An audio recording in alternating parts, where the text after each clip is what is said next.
नमस्कार बालमित्र हो, आज आपण प्रजासत्ताक दिन यावरती सुंदर असं भाषण पाहणार आहोत. चला तर मग भाषणाला सुरुवात करूया.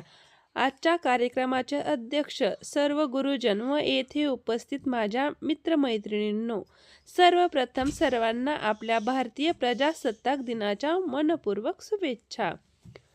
स्वातंत्र्यवीरांना करूया शतशत प्रणाम. त्यांच्या निस्वार्थ त्यागानेच भारत बनला महान.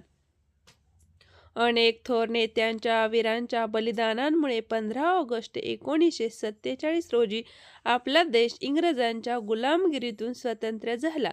त्यानंतर आपल्या देशाचा राज्यकारभार सुरळीतपणे चालावा म्हणून संविधान तयार करण्यात आले. डॉक्टर बाबासाहेब आंबेडकर यांच्या अध्यक्षतेखालील 2 वर्ष 11 महिने 18 दिवस परिश्रम घेऊन देशाचे समृद्ध संविधान तयार केले. 26 जानेवारी 1950 रोजी आपल्या देशाचे संविधान अंमलात आले. म्हणून हा दिवस आपण दरवर्षी प्रजासत्ताक दिन म्हणून साजरा करतो. संविधानामुळेच प्रत्येक भारतीयास समान हक्क अधिकार मिळाले आहेत. भारतीय संविधान हे जगातील सर्वात मोठे लिखित संविधान आहे.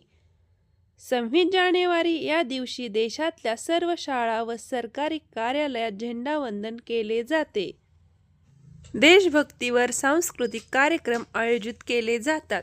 संपूर्ण देशात उत्साहाचे वातावरण दिसून येते. या प्रसंगी अभिमानाने म्हणावेसे वाटते, थोर आमची भारत माता, आम्ही तिचे संतान. प्रिय आम्हाला आमचा भारत देश महान. बोला भारत माता की जय. वंदे मातरम.